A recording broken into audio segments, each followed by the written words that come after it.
Hey guys, have you heard of Goldbelly? It's this amazing site where they ship the most iconic, famous foods from restaurants across the country, anywhere, nationwide. I've never found a more perfect gift than food. They ship Chicago deep dish pizza, New York bagels, Maine lobster rolls, and even Ina Garten's famous cakes. So if you're looking for a gift for the food lover in your life, head to goldbelly.com and get 20% off your first order with promo code GIFT. This episode is brought to you by Progressive Insurance. Fiscally responsible, financial geniuses, monetary magicians. These are things people say about drivers who switch their car insurance to Progressive and save hundreds. Visit progressive.com to see if you could save. Progressive Casualty Insurance Company and Affiliates. Potential savings will vary, not available in all states or situations. You know, there's so many fears surrounding it, fears that by talking about it, you're going to create a situation, for instance, instead of realizing that by talking about it, we can, and being open about suicide, we can lift that veil of shame for those who are suffering this terrible loss.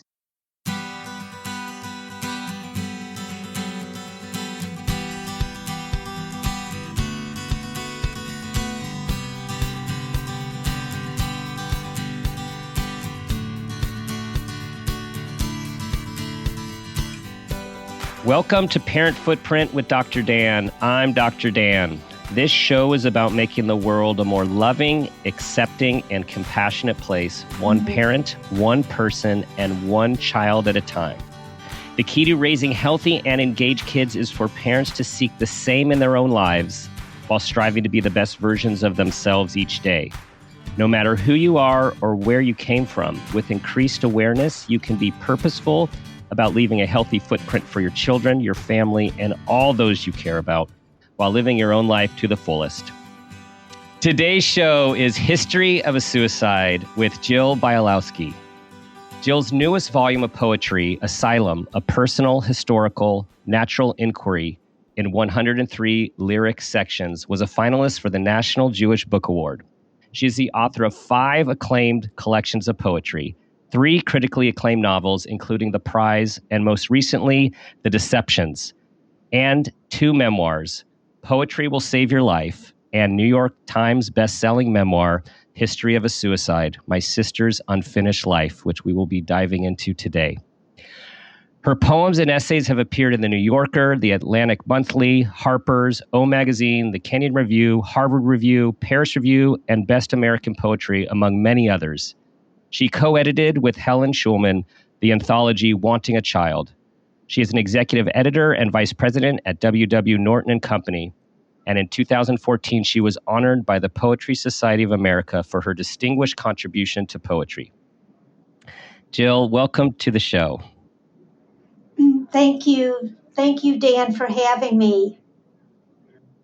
This November is the 10-year anniversary, and we are in November, of your book, History of a Suicide, your beautiful book about your sister and the process of dealing with her loss. It's amazing because it doesn't feel like 10 years, but I'm very, very happy that my publisher, Atria, is reissuing History of a Suicide with a new preface by Andrew Solomon and an afterword by me. Yes. This book was very needed, timely, needed on many levels, which we'll go into, and timely when you wrote it. And when you wrote it, we should say the 10 years, right? The decade that it took to research, another decade before of processing.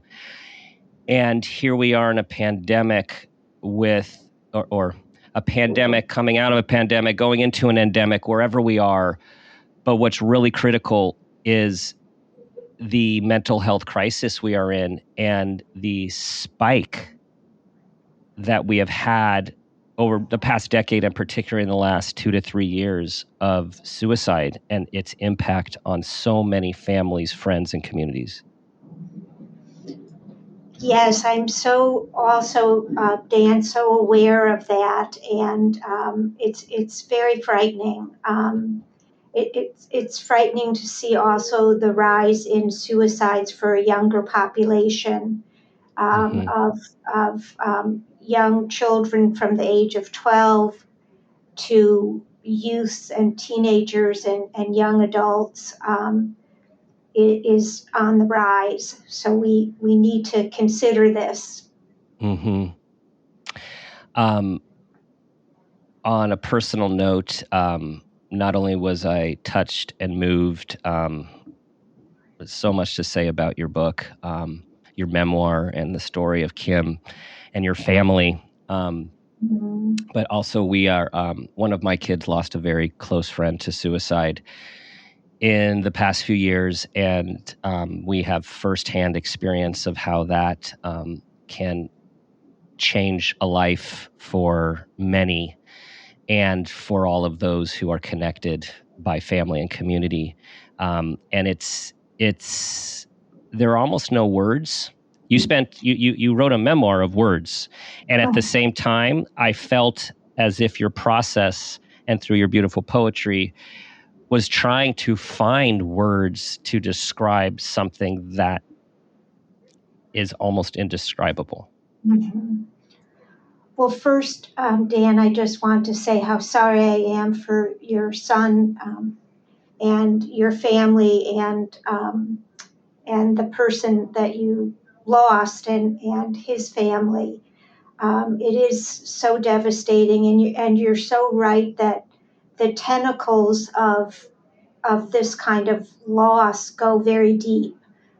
Parents, siblings, friends, it changes their lives. Teachers who've Mm-hmm. had a student end his or her life, it changes all of us in ways that we really don't know until we have to go through this terrible tragedy.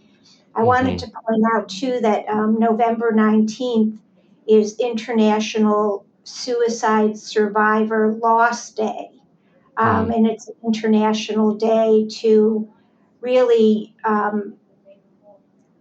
celebrate the process of grief that those of us who have lost loved ones to suicide endure. Mm-hmm. It's Mm-hmm. not something that you recover from. It's something that you have to live with and process. And for some people, it takes a very long time Mm-hmm. to do that. Yes. I think for Yes. most people, we expect people to move on and get over this kind of loss quickly because we don't want to see our people we care about suffer.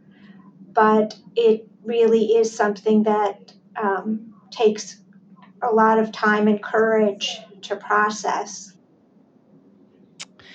You talk about enduring, and that is what I got from your description of the support groups that you attended, that you talked about attending during the writing of the book. And the anniversaries, the birthdays, the places, the memories, like they never end. Like no matter how many years go by, those are all still there.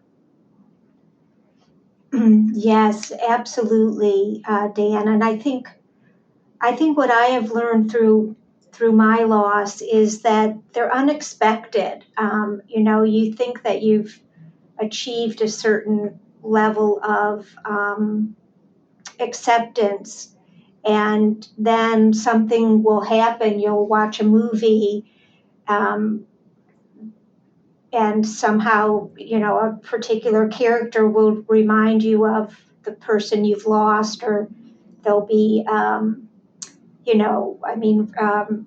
recently I went to a wedding of somebody who was one of Kim's friends, and I thought Mm-hmm. about, oh, this is what she missed. And yes, the grief just comes when you're least expecting it. And I've learned to accept that. And sometimes it's a good thing because we don't want to forget the people that we've lost and love so much and are such a part of our lives. So sometimes I'm grateful sometimes for it, just to be able to feel my sister's presence again. That may sound odd, but it's true. And I sometimes also dream about her, and I'm always so happy to see that visual in my dreams.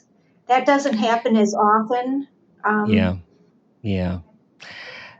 You write, if death takes one of us too quickly, we must celebrate that life and the life we have in their honor. And I think that's what you are describing. When my sister first died and ended her life, it took me so long to be able to lift the veil of shame that kept me from talking about her and honoring her life. And I think this is one of the messages that I would like to share, is that, the shame, feeling shame and guilt can disconnect us from realizing that the person that we've lost had a whole life with us that wasn't just about the end. Shame and guilt seem to be predominant feelings, from what I understand. In having a family member or a close person take their life, there seems to be, and whether it's semi-religious based or just culturally based, it seems so strong. And then there's this bind about, then you don't feel safe talking about it or don't want to be judged, or you have this tremendous personal guilt. And that's the last thing we want from a healing, grieving, mental health perspective, is for people not to be able to talk and process and try to work through the unimaginable. Yes. I think that what I remember for myself was this feeling that contributed to shame was that I somehow failed my sister by not being aware enough about her suffering. And really, it totally rocked my family, because none of us really ever considered that she would end her life. It just wasn't even in the narrative. It's that feeling that you failed somehow your responsibility as a sister or a parent, that you didn't know this was happening and you couldn't change it, you couldn't intercede. And I think that is where the shame comes from, that also we live in a society that doesn't fully want to talk about suicide. There's so many fears surrounding it, fears that by talking about it, you're going to create a situation, for instance, instead of realizing that by talking about it, we can, and being open about suicide, we can lift that veil of shame for those who are suffering this terrible loss. And the other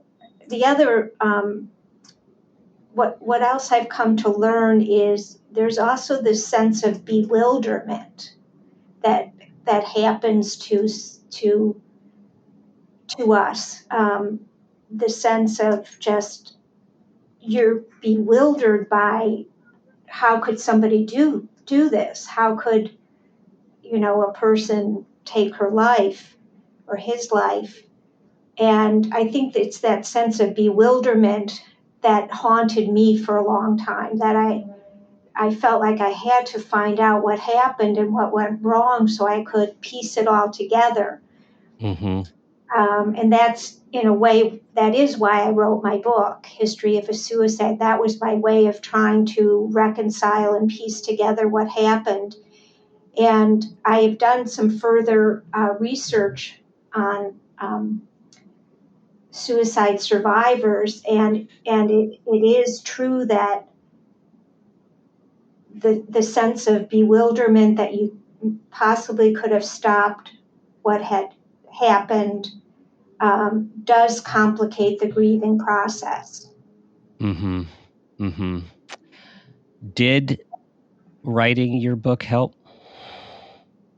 Yeah, it did. It was a very painful process, but it also, there were times when I was working on it and researching the book that I felt at least that I was having some control of my emotional life, that I was not trying to bury this tragedy. I was trying to understand it. I was trying to forgive, not so much my sister, but just forgive certain aspects of her past, and so writing it, I can't say that it was cathartic, but I think that it definitely helped me lift that veil of shame, and I found that I had to embrace what happened instead of bearing it. That I think a lot of people do, because they're so overcome and in a state of shock, and feel as if they failed the person who's Yeah. no longer alive. So also because I'm a writer, I had already published several books of poetry and a novel. I almost felt like, how could I not tackle this subject, since I do have the skill to do it? Mm-hmm. Mm-hmm. So it really felt like a calling, and I think that happens to some of us who have lost people to suicide. I have another sister who, now her practice is really working with adolescents. Mm-hmm. Mm-hmm. She's a psychologist, and I know that that population, because our sister died when she was 21. My sister really felt that she wanted to help other families Mm-hmm. and other people suffering from suicidal Mm-hmm. thoughts. And I think both of you writing this book for hundreds of thousands plus people to read, and your sister doing this work are ways, I mean, to completely lean in to this, right? When you think about, I feel it's like yelling from the mountaintops against the shame and the guilt. It's like just going into this and opening yourselves up to not only process but to help. Right? Mm-hmm. It gives purpose. I imagine it gives purpose and meaning to Kim's life and loss, for you to be able to help others who are in the same situation. Thank you for saying that, Dan. That's very true. I think also by writing History of a Suicide, I really wanted to.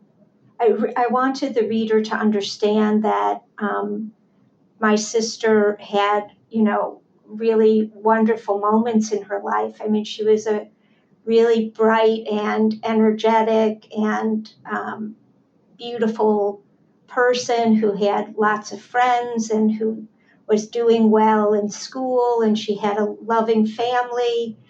And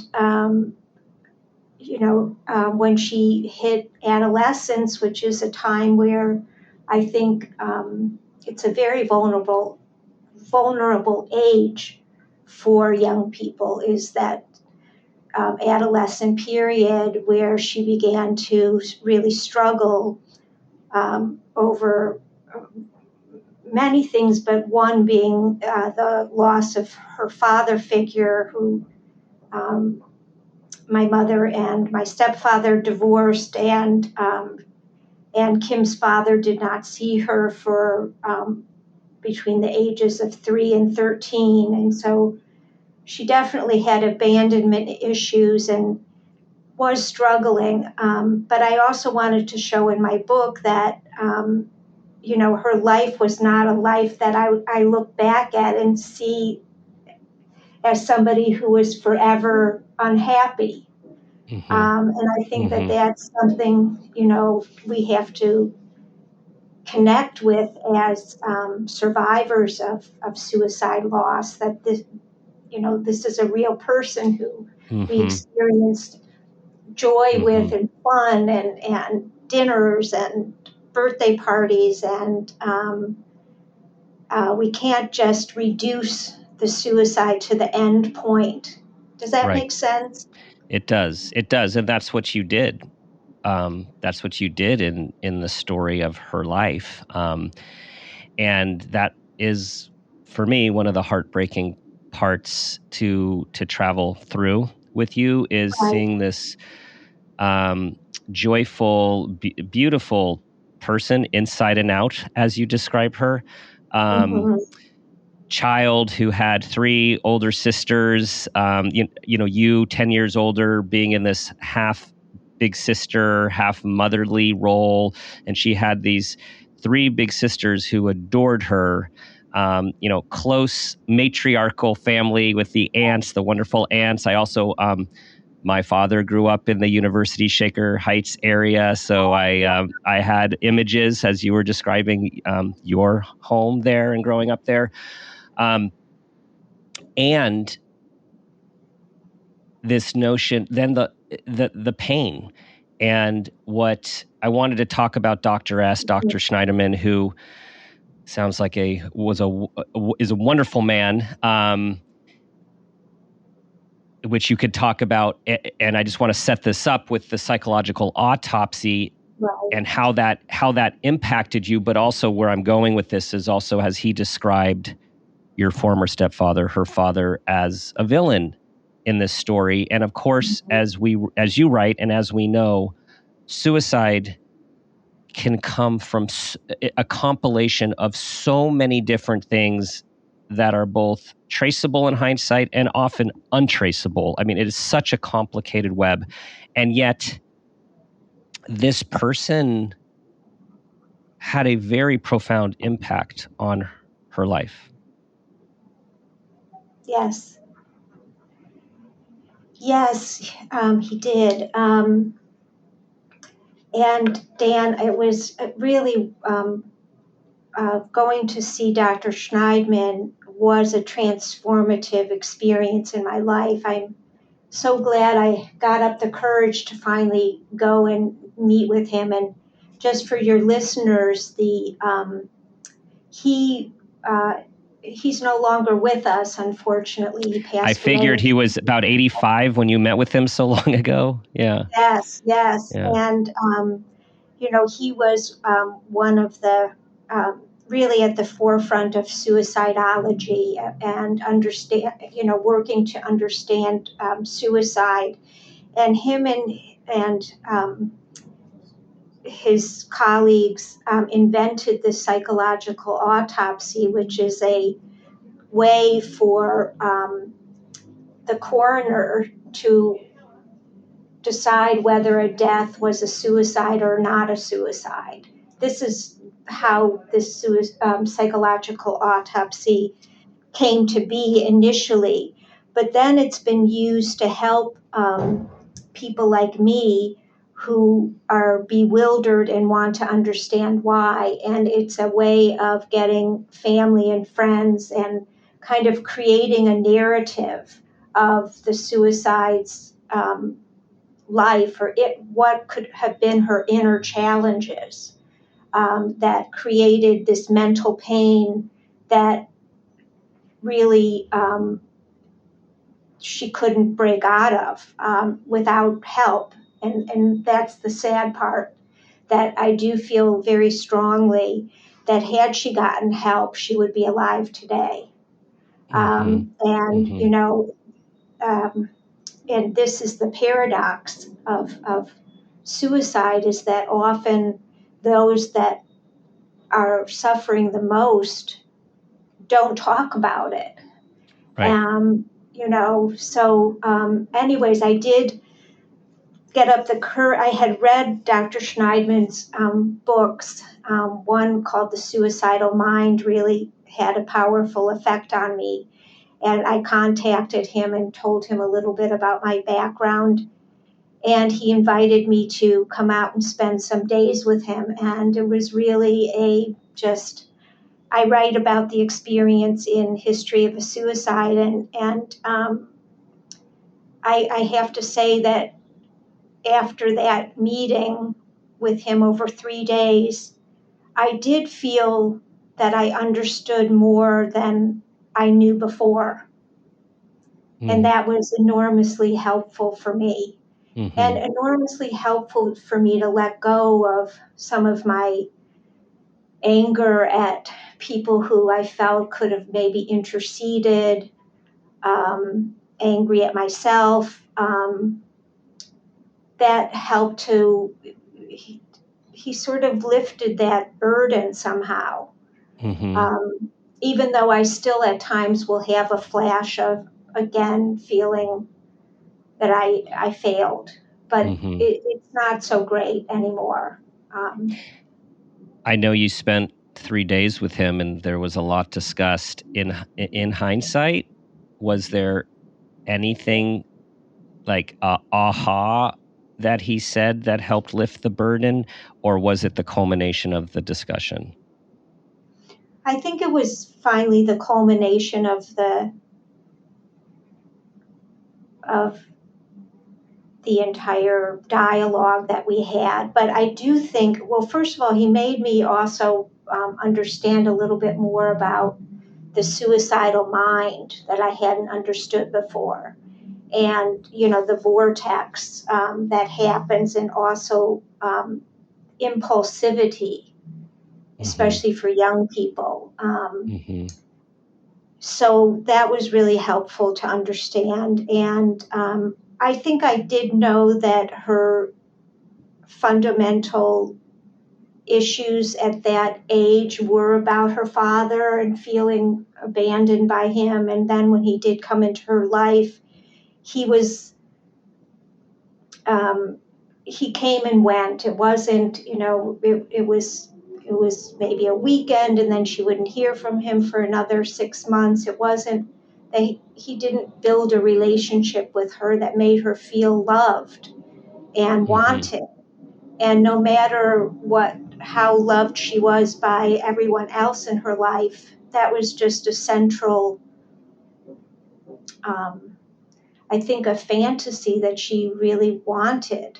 She wanted a father. It was different for me because I lost my father when I was 2 years old. Right. And he died of a heart attack, but her father was alive.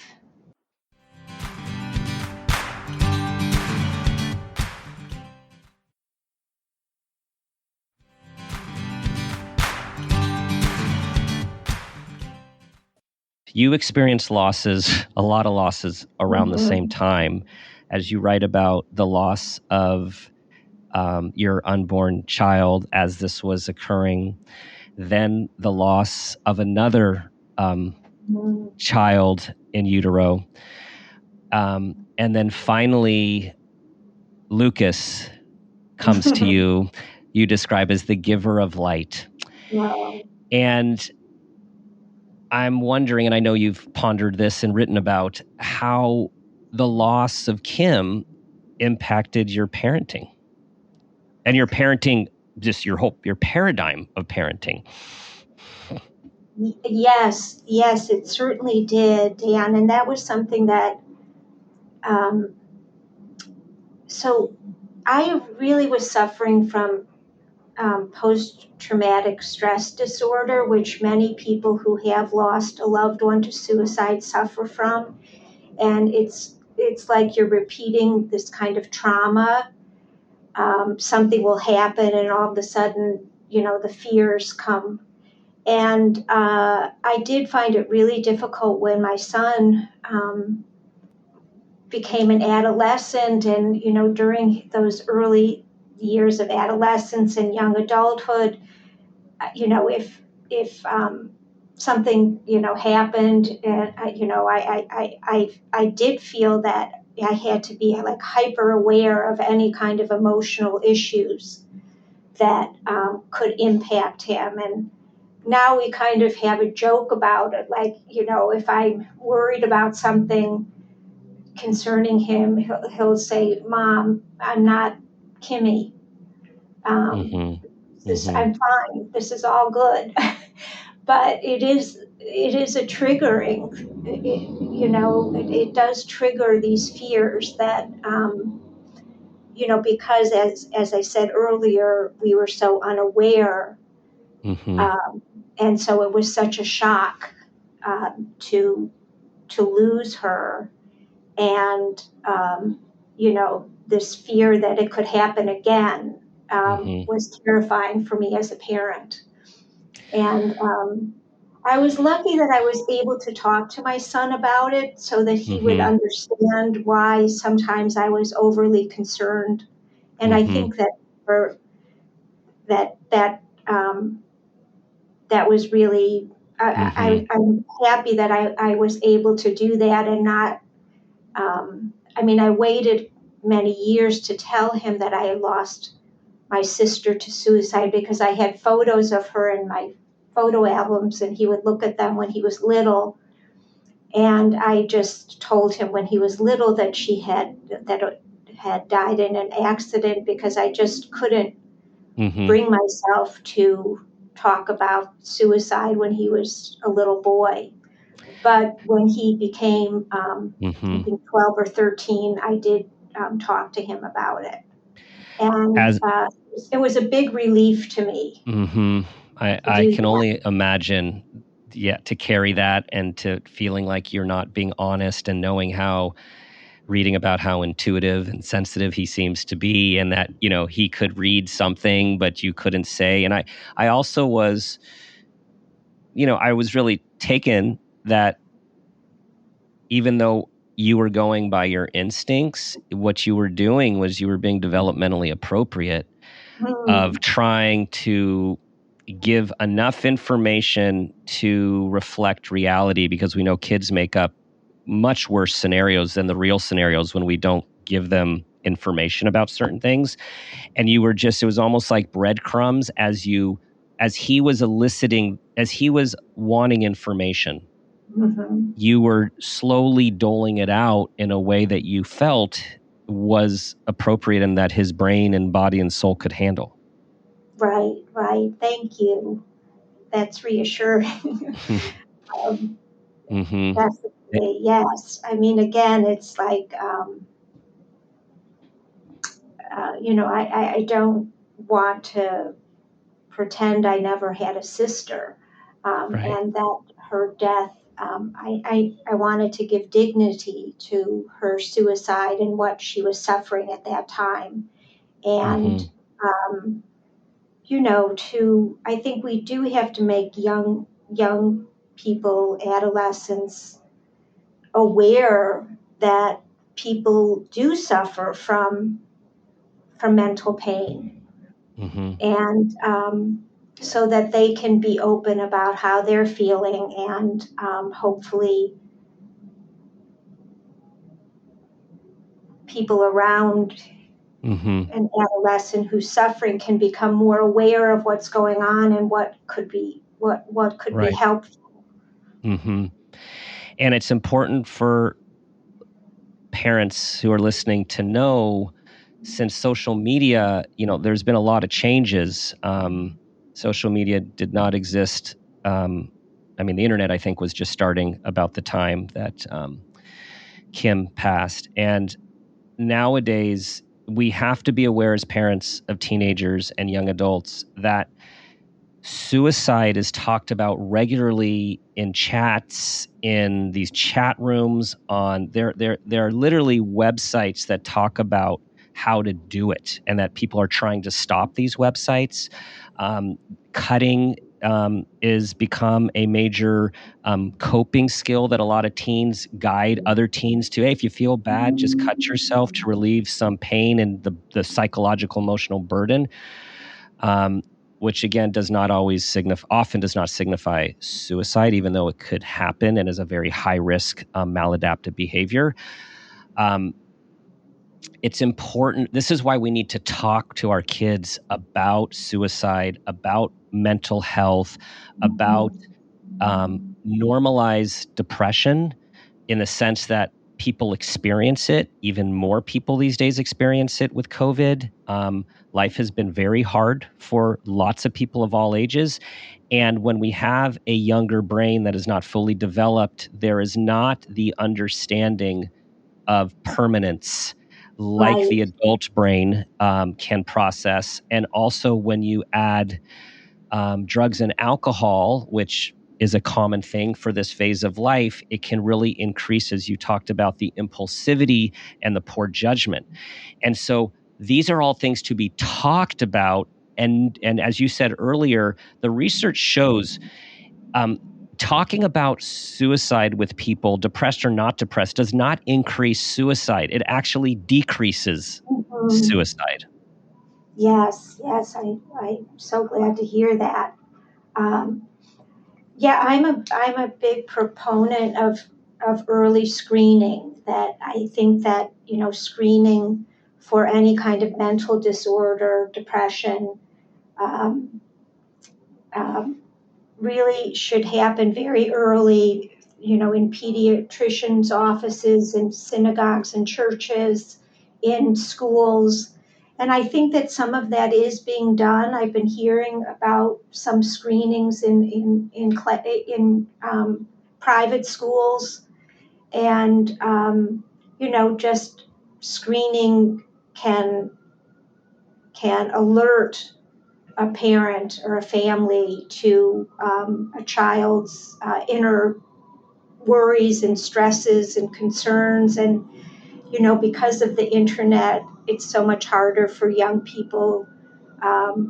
There's a loneliness that the internet, I think, creates. Having screening and then being able to take that knowledge into a psychological therapy can, I think, just save lives. Yes. Absolutely saves lives. And getting young people to talk about their feelings and where they hurt and why.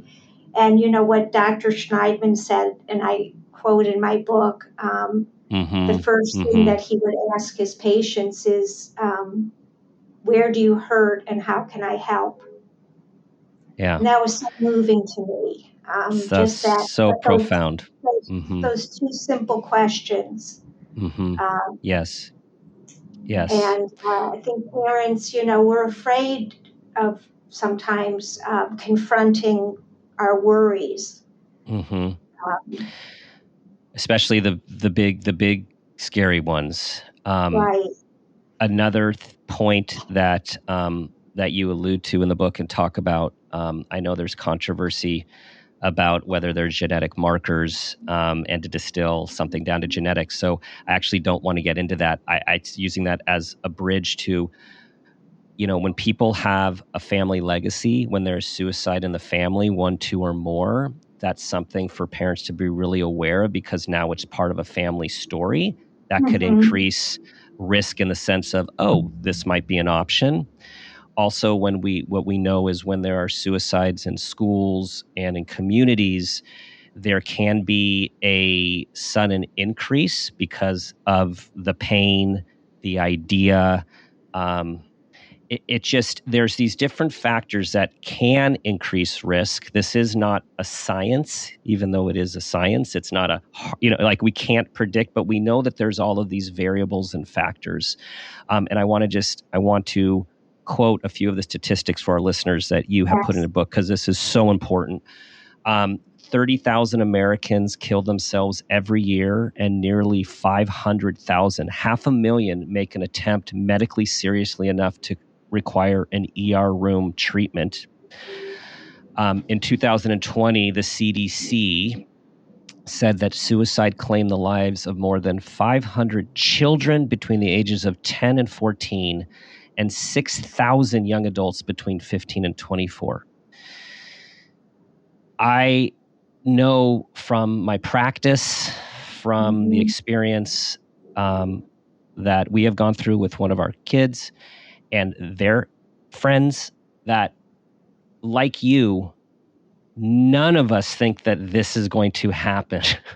And I think part of that is we are in denial about something so awful happening. And some of it is we can't even imagine it. And Right. yet we do need, in this day and age, we do need to know that this is the worst possible outcome that can happen. And what we've been saying for years to teens, like, we don't want to come up with a permanent solution to a temporary problem. But when you're a teen, it seems permanent, whatever you're experiencing, the pain. And you describe in your book the different types of psychological and emotional pain, often through very writings of and poems of very famous people that we know, writers and poets who ultimately did take their own lives as well. This is real. And even though it's like a phantom, as you describe, Kim, sometimes being, a phantom in your life, like this phantom, we have to acknowledge, even though it's very difficult and painful to consider. Absolutely. Thank you for saying that. All of that is so important. So important. Because we What would don't you know say? the lives of we can try to know as much as we can about our children and our, but it's very hard to know the inner life of anyone.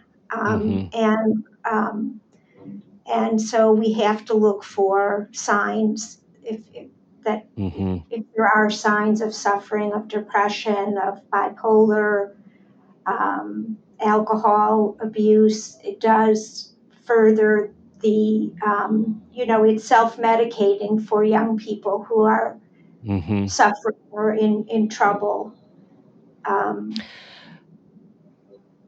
I have two final questions for you before the parent footprint moment. Okay.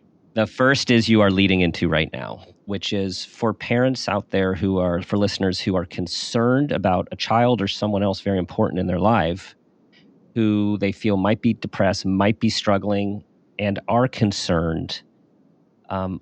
What would your recommendation be? My recommendation would be to seek out a therapist first for the parent, so that first of all they can talk about what their concerns are about their child, and then get some awareness, and then hopefully that therapist will help the parent to find the right kind of therapy or psychiatrist that their child needs. And parents have to educate themselves. They can't be in the dark or just hope things will get better, because things actually tend to get worse. Yeah. When there's a real when someone is struggling. And Yes. we don't know what our kids are doing at school and who they're hanging out with 24/7, and what kinds of myths or ideas are going through their minds. And I loved what you said about their brains are not developed fully yet. So they don't have the kind of judgment that we have as adults, or hopefully we have as adults. Yeah. So I do think seeking out immediate help, even if you go to your own GP doctor and say, I'm worried about my kid. Can you recommend somebody for me to see and talk to and try to understand what's happening? So important. And there are many folks that come from families that one of the coping responses is like to deny something or just to avoid something. And if that's the family you came from, you come by that honestly, because we are products of our environment. And of course, this show is about increasing awareness so we could be purposeful. And so they're like losing a child, suicide, those are separately and together two of the most unimaginable topics for parents. And it's natural for us to turn away from them. And what I'm hearing and what I'm agreeing with is lean in. There is no stupid question. There is like this, lean in. Even if you are you're being accused of, or you think you are over worrying, let a mental health professional tell you that you're overwork. Like get that person who's objective and has training involved to support you. Yes. All right. The second to last question. Mm-hmm. What do you say, given your wisdom and experience, to listeners who have lost and are enduring and grieving the loss of a family member or close friend to suicide?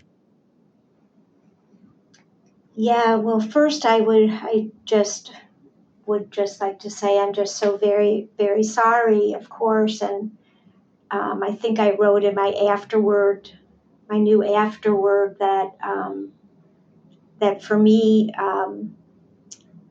grief is a forever thing. That it's just there. I think you'll figure out a way of processing over time what's happened and what you need. And grief takes its own course. It's different for everyone. I went to a suicide support group maybe 4 years after my sister passed away. I wished I would have done it earlier now, looking back on that experience. I also sought out therapy for myself to deal with my grief, and I would recommend that as well. And, I think that recognizing that one has to go on with life, and you can go on with life, but you also have to honor this terrible grief. And and that's what the person, the loved one, this is also what's so difficult and confusing is that I think people feel that people who are suffering suicide thoughts think that their parents or their loved ones would be better off if they were gone, because they don't have to have the burden of their suffering. And my message to young people too is recognize what this act will do to your family and your friends and your boyfriends and girlfriends and your best friend. It will devastate them. It will change their lives. And I feel like that message has not been put out there enough to young people. People need to know they matter, period. They matter. And I think suicide support groups can be very helpful, because I think it's very hard for people who haven't suffered this kind of loss to understand just how deeply painful it is. And by connecting with people who have experienced this loss, for me, was a relief. I just finally felt, oh, you understand, because it's so hard to articulate the pain and the grief. And to hear other people's stories was oddly healing for me. And your book is healing for others as a result. Thank you, Dan. I appreciate that very much. Okay, Jill, it's time for the parent footprint moment question. Here we go. I have so many more questions, but we have to conclude here. Tell us about a time that you became aware of yourself as an individual or as a parent, or even an awareness of your own parents, and that new awareness had a positive impact on your life, your child, and or those you love? Mhm. Yeah, I've been thinking about this question, and I had a different answer earlier before we began to talk, Dan, but now having talked to you, I have a different answer. And I think that my sister Kim, who, as you said, as a big sister, I was also very maternal toward her. And that relationship was so precious to me when I was an adolescent. And, I had a real doll, a baby sister who I could rock to sleep and feed her bottles and feel the joy of my presence in her that really, I'm sure, determined that I wanted to be a mother myself. And I'm so grateful that I am a mother because of her. Mm-hmm. So thank you for giving me Oh. that realization today. I love that. Thank you for that. Just taking a moment. This, I have to just being honest. When your book, when Laura, our producer, someone brought this to me, I think both because of our personal experience and because Mhm. of my clinical work and just because of the topic, it just gave me pause in terms of I feel like the maybe the pressure I felt to talk about something so personal with you and something so scary for all of us and something so Mhm. difficult to wrap one's mind around. And as I sat with your book and read your book, it changed and all that slipped away. And what you brought and what you bring, and particularly in this discussion as well, is such a human, life affirming approach to such a devastating loss and making it so human and real. And doing that through words and through poetry and through psychology and philosophy and history. And so I just want to thank you for your courage to put this out there and to say thank you for how many people it benefits. Thank you, Dan. That means so much to me. And thank you to my friend Laura Rossi for connecting us. Mm-hmm. It's been really wonderful to talk to you. So you've got lots of works out there. This one is now what we're focusing on because it's so important. It is the 10-year anniversary. The 19th is November 19th, Suicide Survivor Day, to acknowledge all the families, loved ones who have lost. So tell everyone about where to get this book and also find all of your other beautiful works. Oh, okay. Thank you. Well, I do have a website, which is jillbialosky.com, and all of my books are on the website with ways to order the books, but they should be available at um, any of your major outlets, certainly Barnes and Noble, Amazon, and the indie stores. So, yes, I hope you will visit my website and learn more about me and my work, and help us spread the word about suicide loss. Yes. We have an amazing community with Parent Footprint and with Exactly Right Media, all who totally embrace mental health, wellness, and decreasing the stigma around mental health issues. So this is the audience. We have wonderful people, and everyone listening, I highly recommend, whether this has touched you personally, suicide, or has not touched you personally, I guarantee you reading History of a Suicide will enhance your life. Thanks, Jill. Thank you, Dan. What a pleasure. Everyone, thank you for listening to this highly moving, impactful, meaningful conversation with Jill today. Thank you for sharing this with everyone you think will benefit, for being a part of our community, for your 5-star reviews. They really, really do make a difference. Do your best to be that person you want your child to become. And ask yourself the guiding question I ask myself each day: what footprint do you want to leave?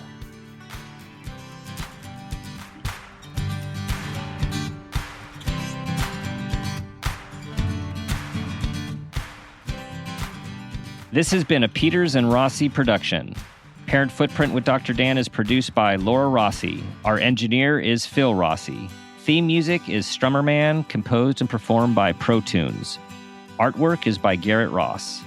Follow us on Instagram and Facebook at Parent Footprint Podcast and on Twitter at Dr. Dan Peters. For more information, go to exactlyrightmedia.com.